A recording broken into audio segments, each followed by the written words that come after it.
Hello my astrology friends and welcome to your September 2026 astrological forecast. In this video I'm going to do an overview of what to expect for September, and I'm going to look at all 12 sun signs and rising signs for the month of September. Before I begin, you know what I'm going to say. Become a subscriber, it all helps, and like the video to spread the knowledge of astrology to the world. Okay, my name's Demian, and in this video I'm going to do a short introduction of what to expect for September. So let's get started, shall we? Okay, busy month we've got ahead of us, and it's a month that there's a lot of retrogrades, a lot of planets that are going backwards in the sky. That can always be slightly challenging sometimes, depends on the planets that are going backwards, but just for example, Saturn. That's retrograde in Aries, and it really that sort of started its retrograde back in late July, so that's firmly retrograde. Uranus, the big one, because Uranus around about the 10th, 9th, 10th of September, that goes retrograde in Gemini. It starts at around about 5 degrees. Neptune is retrograde in Aries, starts off at 3 degrees, gets to 2 degrees. Neptune's a bit of a player this month, actually. Pluto, retrograde in Aquarius, 3 degrees, remains 3 degrees throughout the month. Chiron as well, that's been in Taurus, it's retrograding, and around about the 18th and the 19th of September, it will retrograde back into Aries. So these are the planets that are retrograde. So the outer planets are. When the outer planets are retrograde, it means that there can be a collective kind of... you know, things are going backwards. The collective is going backwards. Old ideas come in, or it feels like we are as a collective going backwards. It also means to get your stuff sorted out. You know, if you've been affected by what's going on in the collective world, then this is a time to sort of get your individuality sorted out in your own life. So when the planets do move forward, you kind of know what you're doing. So there is quite a deep significance about that. Mercury is going to be at Virgo, then it hits Libra, and right at the end of the month it will go into Scorpio, so it's 3 signs that it hits. Venus at the beginning is still in Libra, and then around about the 9th, 10th it will go into Scorpio. Venus is not comfortable in Scorpio, it's a little bit sort of challenging there. And the big one is Mars. Mars is in Cancer. Mars in Cancer is difficult, it's challenging. Cancer is emotional by a zodiac sign. Mars is volatile. The Cancerian energy is to do with family, ancestry, nurturing, family dynamics, stuff like that. Mars is, you know, likes a bit of an argument sometimes and likes to get things moving. So the two do find it very difficult to actually kind of move. It's in its fall. It does move into Leo right at the end of the month, around about the sort of 28th. And then we've got Jupiter in Leo, traveling nicely, going forward in Leo. So we've got a kind of, the inner planets are kind of moving forward, the outer planets are going retrograde. So there's a sort of a split, a friction here, which was kind of like 1 step forward, 2 steps back. Let's look at the moons. We've got the new moon on the 11th. That's at 18 degrees in Virgo, which is interesting. It's an interesting kind of thing.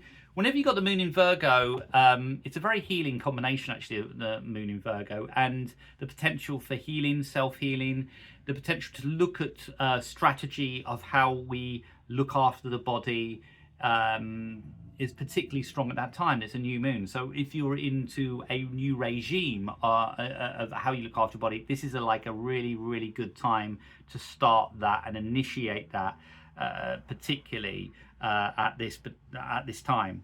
And just before that, on the 10th, Venus will enter into Scorpio here and do a natural sextile with that that moon in new moon in Virgo. This is quite a nice kind of vibration here.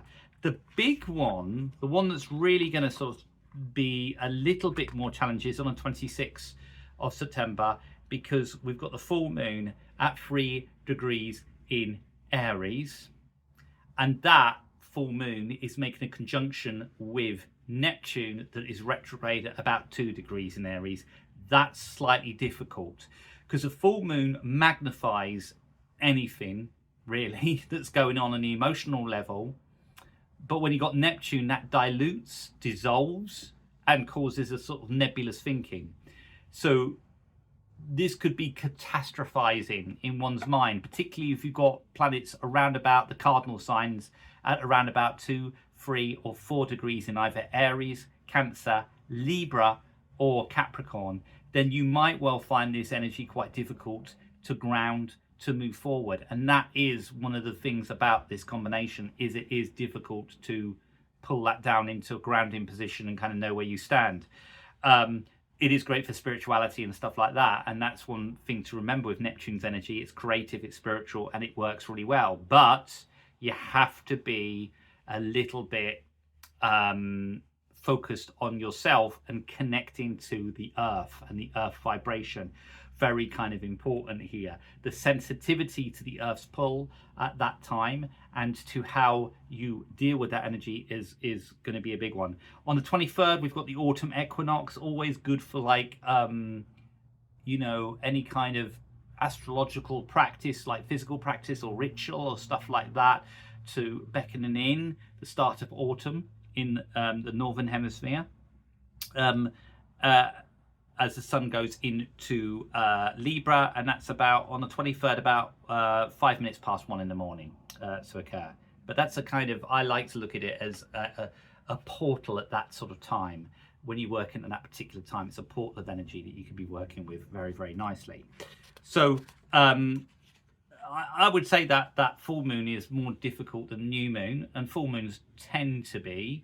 But certainly I'm in this kind of position where I'm thinking, okay, this is less than what we've just experienced with August, which we've had the solar eclipse and the lunar eclipse that's been occurring. So it's a bit less intense to that. It's the words I want to use, especially what I want to use for this September, is back to work as usual. It will feel like, right, okay, nothing's actually fundamentally changed. We just get back to it and get on with it. It's that kind of energy for us all as a collective. But with this retrograde, it feels like, oh, here's the old themes, the old fears just coming back up to the surface.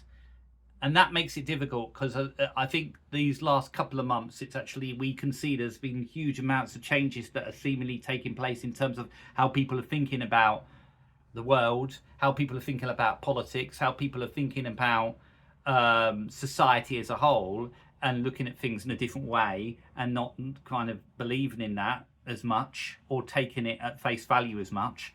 And then September comes and it feels like there's sort of, we're being shunted into this kind of worldview that is, oh, just get on with it, you're part of it, so just get on with it. And I think that's really where a lot of this energy comes in, which will make it quite difficult for all of us because it's like a bit of a hangover that's sort of taking place. So, you know, for me, September's going to be a much more, less stressful than July and August. But I also want to say that it's going to feel like a split between us as human beings just getting on with stuff and the society kind of trying to curtail us and contain us. Never buy into the fear. Never go into that kind of energy of the fear that's out there. Take responsibility for yourself. You know, stay as free as possible as you can at these times. Be inventive, be intuitive. Don't try and allow others to interfere with your own particular path in life. Know what it is. You know, we are creative beings, and you know, you have the capacity to create your own world, your own worldview. But if you go into that energy of society and how society wants you to react and respond, then you're trying to keep up with something that you'll never actually keep up with. So there's a lot of that kind of spinny energy around at the moment that we're all having to deal with. Okay, there's the view. So let's go on to the 12 signs of Zodiac. And this next section is going to be really your sun sign and your rising sign. So let's say you've got a sun in Gemini and your rising sign is Pisces, then you would listen to Gemini and you'd also listen to Pisces as well. Okay, so we start off with Aries, sun sign, Aries, rising. Okay, that Mars in Cancer is, as we say, still giving you a little bit of issues to do with the family, the home environment. That's been quite challenging for most of August and now continues to be in September for you. Having to be kind of patient here. The big one is, of course, on the 26th, because you have a full moon at 3 degrees in your own sign, and it's going to be conjunct to Neptune, and it's going to magnify, and it's going to catastrophize, and it's going to bring up a lot of stuff to do with the home, family, and your individuality as a particular person.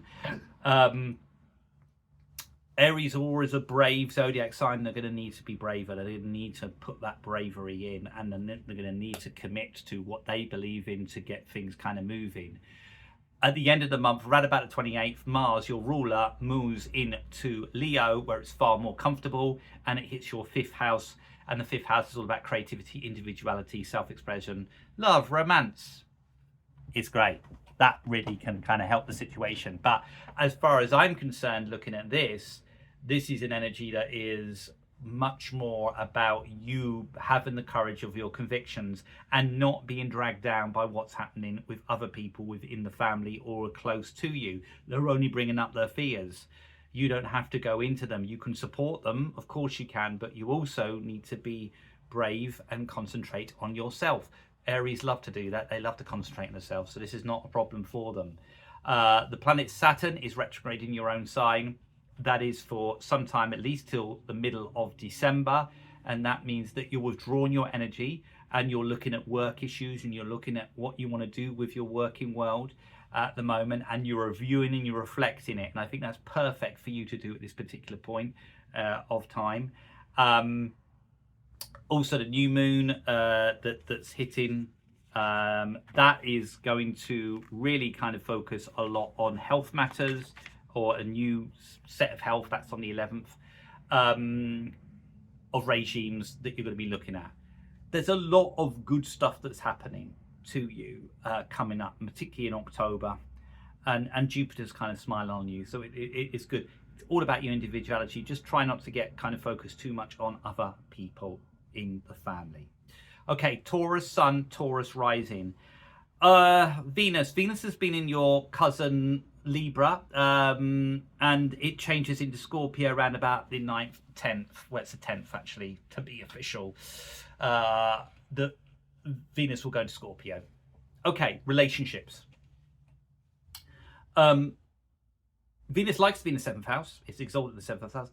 It's not so comfortable in Scorpio. So we've got a little bit of a conflict going on here.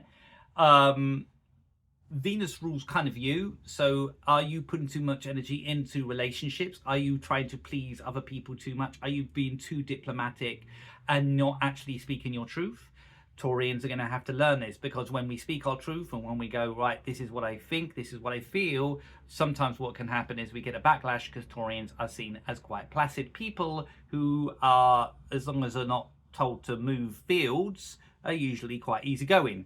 But sometimes in life you need to kind of go, no, this is what I think and this is what I feel, and if it rocks the boat, then it rocks the boat. It doesn't really matter, because what happens there is you get to the nitty-gritty, you get to the truth of the matter. Taurians are going to have to be a bit more less pleasing and much more speaking the truth, particularly in relationships and partnerships during this month. It's a busy month for them. You know, it's a very I wouldn't say it's a challenging month. I think for a lot of Taurians, there's a lot going on in career and stuff like that they're trying to get settled with. A lot of Taurians are going into self-employment. I found a lot of clients who are Taurians are going into self-employment, not necessarily comfortable with that, simply because they like the routines, and suddenly it's this Pluto that's shaking things up, and they're going, well, I have to be independent because I can't rely on work that's dealt with me in the past and being solid anymore. So I have to create that stability within myself. And that's a much more continuation, but the Venus factor means that you're trying to balance that with your work commitments and your businesses that you're trying to invest in and put energy in while being diplomatic, but you can't be too diplomatic. And you know, Venus is kind of doing a weird dance for you this month, but it's not something that you can't handle. It's something you can handle. You've just got to be firm, put your boundaries in place, say what you really kind of feel, and do not be scared about things coming back on you, because you can handle it. That is particularly strong here. That full moon, that powerful full moon, is hitting your 12th solar house, which is the house of the unconscious, the house of dreams, the house of sleeping, the house of spirituality, the house of isolation. It brings up the unconscious fears to the surface on a 26, around about a 26. They are fears. They're not reality. They're not things that are going to happen. They are just fears. So, you know, take time out of that if you can. Be a bit kind to yourself, bit of self-care, and that will help you to get through that particular period. Okay, Gemini Sun, Gemini Rising. Right, Mercury rockets through 3 signs of the Zodiac, starts off at Virgo, goes into Libra around about the 10th, and then right at the end of the month, on the 30th, it will go into Scorpio. When it goes into Libra, that's between like the 10th and the 28th kind of thing, 29th. It's in another air sign like yourself. So it kind of works for you. That's a natural, quite nice. It goes into your 5th solar house. It works for you. The big news is the Mars, actually, because Mars is in your 2nd house, which is the house of finance and how you value yourself and possessions. You know, and in traditional astrology, they call it the gates of Hades, which is basically the materialistic side of life. No, spirituality, materialism can't possibly go together, but they can, of course, they can. And with Mars in there, it's kind of fighting for the present moment of how you value yourself. And this is so, so important for you as individuals right now. And it's been going on through August, and it continues to go on in September for you. And it's just being very direct in how you value yourself. So if you're employed or you're self-employed or you have, you know, you're in business, whatever, or freelance, then, you know your own value. Fight for that value. Be really kind of like, be honest with people in terms of that value. You have a great capacity for adaptability. You are the great communicators. This is something that every business needs. This is what work people need. And I think like you've got to be shouting it from the rooftops at this particular point. It also means that you've got great stores of energy to make money and to concentrate on making money and to be aware of the power of money. And I think that this is something that is really starting to become much more present with you. And that's really good. So yeah, to me at the moment, there is a lot that's sort of taking place in that kind of area for you this month. And you got Jupiter traveling in your 3rd house, in your own natural house. So again, you know, the ability to communicate your ideas, to get your points, be expansive in those ideas is terrific. Okay, let's go into Cancer. Cancer Sun, Cancer Rising. First of all, the moons. The 11th, the new moon in Virgo, sort of forms a natural sextile with your own sign. The Aries, though, on a 26th full moon, is in quincunx to yourself. No, it's not in quincunx. I'm sorry. It's in square aspect to your sun, and it's got the Neptune factor to it. So you've got a little bit of that full moon on the 26th is going to really affect you as the individual and your work aspect. And there's a lot going on with work. You've got Neptune traveling in the 10th house. You've also got Saturn as well. There's a lot.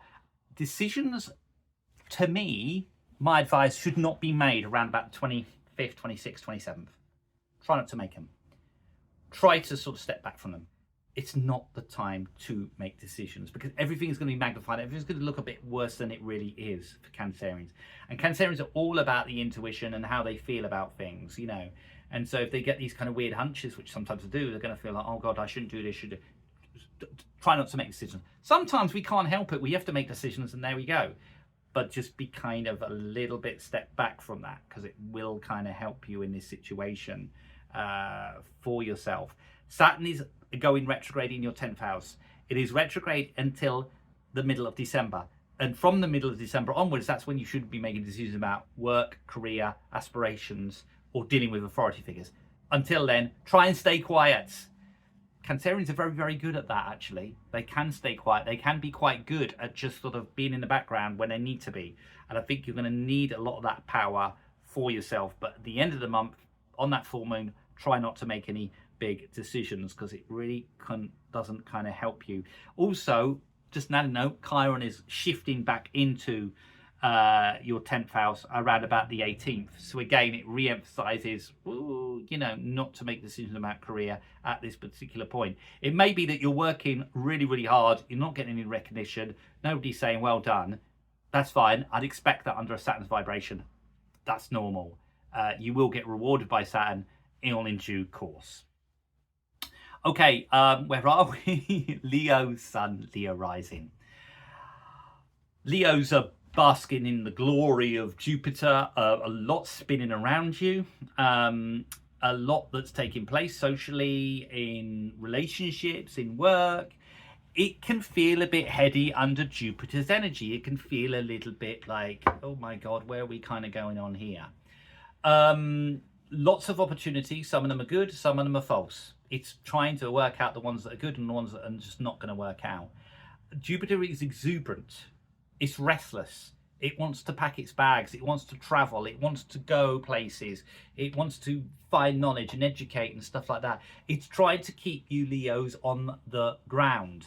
And you've had a very busy couple of months that's just gone past. And this maintains that busyness an awful lot. So it's trying to remain quite grounded here. Sensing stuff.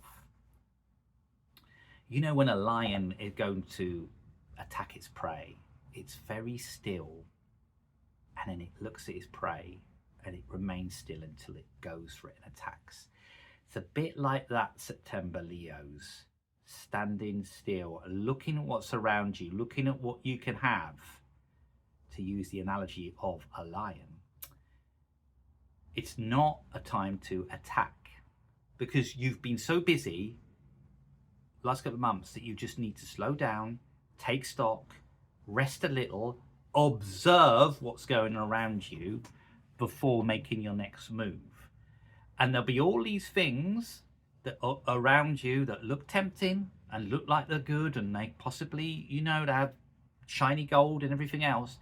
And it's your chance to just go, no, I'm going to observe what's happening here. By doing that, what you basically do is you're allowing yourself to get rid of the stuff that's not really there, that's not going to give you anything, that's not going to expand you, not going to make you kind of go in a direction you want to.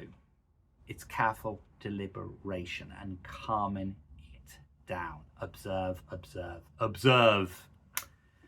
Okay, Virgo, Sun, Virgo rising. First week and a half, Mercury, your ruler, is in your own sign, quite busy. Then it goes into Libra in your second house, which is the financial house. So suddenly it becomes busy. You know, like Mercury is the commerce planet, the planet of buying and selling, and you know it decreases. It's the fastest moving planet, so things get really kind of busy and multitasky and stuff like that for you that comes in. On the 11th, you've got a new moon at 18 degrees in your own sign. That's kind of positive in terms of a new start, new cycle, how you look after yourself, how you care for yourself, how you care for other people as well, particularly. So a lot of health stuff coming up in your life to do with you or other people that come up that you're going to have to be responding to and reacting to. I think really for a lot of Virgos, that's happening, it's if you're born in the early part of it, you've got Uranus sort of squaring your sun at the moment, and Uranus is just about to go retrograde. It will about the 10th. So there's a kind of a little bit of rebellion or a little bit of frustration that coming about for Virgos. How to utilize that Uranian energy, which could be very disruptive, unpredictable, and liberating at the same time. And you know, it might be that you kind of are feeling that kind of restlessness that's coming in here, but it's a retrograde, so it's kind of going, look, step back from that for a little while, particularly in September, because July was all over the place, and early August was as well. So it's just taking that kind of, right, okay, how do I kind of utilize this in a positive way? A lot of it's to do with identity, and identity is being one of the kind of the things. Where do I fit in? Where do I kind of, where's my tribe? Where am I going in my life? Those kind of questions are coming in, and you need contemplation. You need time to answer those. So there's quite a big aspect of those coming in for you, for Virgos. Okay, Librans. Yeah, Venus in your own sign until around about the 9th, 10th. Then it goes into Scorpio, second house, the body, the finance, the self-value here.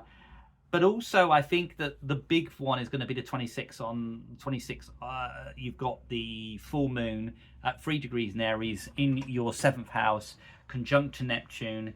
And there's been a lot to do, a lot of lessons and experiences about how to deal with other people that's been going on for you since February of this year, since Saturn's been in your opposite sign, and learning how to deal with other people more effectively. I just think the 26th might feel a bit kind of, a bit strange, and a bit kind of like, what does this person think of me and stuff like that. Try not to project how you think that person is thinking about you too much. Try not to analyze it here, because there's some really nice planets that are beaming down on you, which is Pluto and Uranus. They're doing really kind of well for you. Mars is causing you problems. Let's not beat around the bush. That's to do in your 10th house, to do with your career. It does move right at the end on the 30th. It moves into Leo, which is a lot easier for you. But dealing with authority figures, dealing with people that you see, don't allow your temper to get the better of you. You know, Librans lose their temper and then kind of regret it, because the Venus people, they don't really want to lose their temper, and they're like, oh God, why did I do that? That Mars in Cancer has given you a bit more trouble, and people have seen it because it's been in your 10th solar house, so people have seen that, you losing it much more, and that's kind of affected you and your equilibrium. But actually, if you look at this, it's you're learning how to deal with people effectively, and you're learning to use your charm a lot more, because it gets you more in the end than trying to, you know, dominate the situation. And you know, Librans are talked about are like this real harmonious kind of diplomatic sign. They have to learn that. That's one of the paths in their life that they have to do that to learn.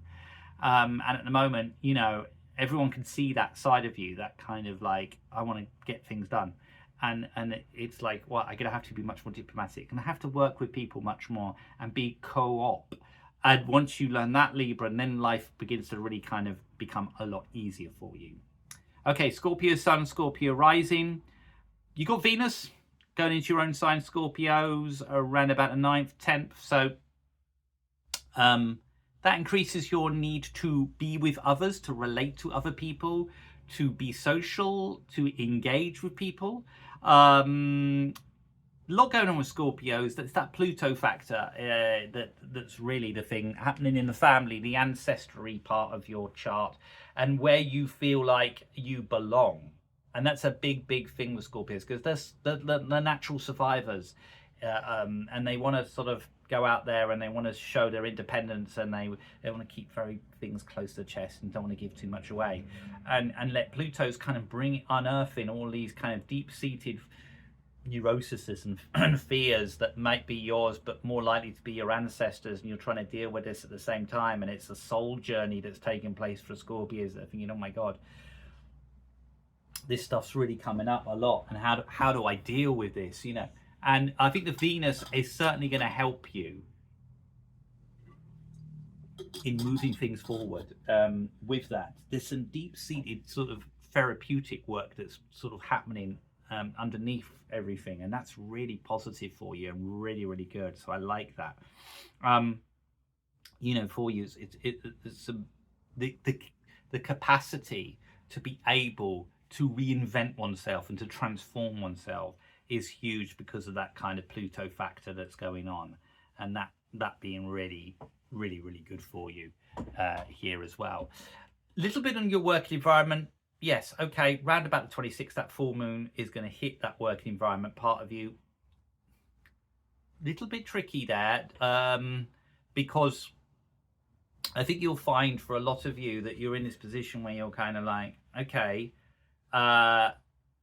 you'll want to take over on your working environment, but it's like, no, don't. Just don't at the moment. Be really kind of aware and go and step back just for a while around that end of the month, just after the equinox. Really kind of important here. Sometimes you have to allow things to play out. You can't control everything. Okay, Sagittarius Sun, Sagittarius Rising. Well, listen, guys, Jupiter's still, you know, doing rather well, opening things up for you. A little bit of more playfulness around you that's taking place. And it's in good position. And you know, I do kind of like it. But here's the factor with Saggies that is going on, and it's with other people. It's that Uranus. Uranus is going retrograde from the 10th, going backwards in your 7th house. And that side of life has become much more unpredictable than you'd like, really. You like your freedom. You like to come and go as you please. You like to connect with people on an intellectual basis. You don't really like to be questioned, you Saggies. And suddenly that's happening more and more with you. And you're getting people that are coming into your life that are seemingly just as freedomistic as you, but at the same time want your attention. And you're going, well, I'm not sure I want that too much. So I think there's a bit of a balance here that's trying to take place. And Saggies, you know, in the best will of the world,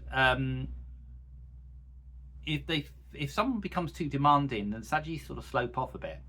And it's not because they're weak, it's because they treat others how they want to be treated, and they don't really like people who are sort of possessive or want to tell them what to do. It's just not what they're about.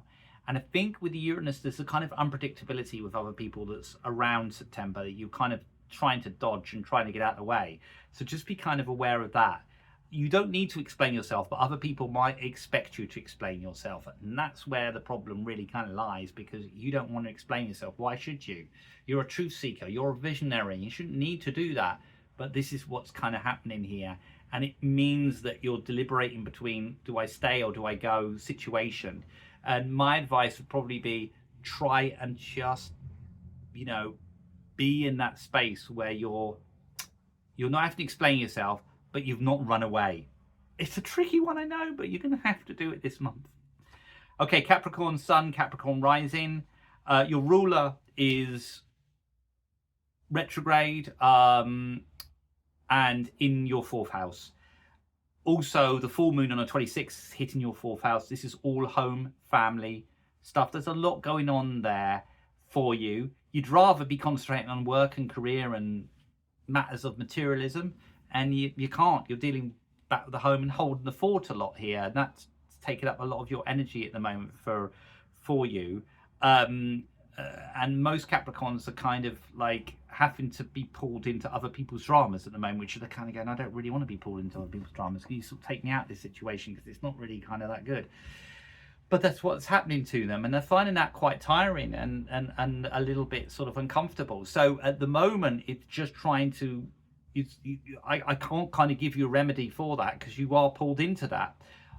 You just got to do it with no emotion. You just got to hold the fort, but don't get attached onto the emotional side of it. I think that's how I would go about it. Because also you've got Mars traveling in your 7th house, and Mars, yes, on the 30th it goes into Leo, which will be a great relief for you Capricorns. But at the same time, it's a bit like, hang on here, I'm dealing with other people's projection. It's been a hard time, a hard month in August for Capricorns, and it continues to be a hard time for them in September. Once we get into October, though, it levels out a little bit more. But yeah, you've got responsibilities at home, you've got responsibilities to other people, and other people are making sure that you know that and they're telling you that, which you already know. So you get frustrated, and therefore there could be conflict. So you've got to be careful. You just got to hold that forward. Okay, Aquarius Sun, Aquarius Rising. Your modern ruler Uranus is going backwards in Gemini in your 5th solar house. Bit of withdrawing energy here. There's been plenty that's kind of going on, plenty of ideas that have been taking place. Your traditional ruler Saturn is retrograde as well. That's in your 3rd house here. So it's suddenly it's quieting down. But here's the but. It's not really a but.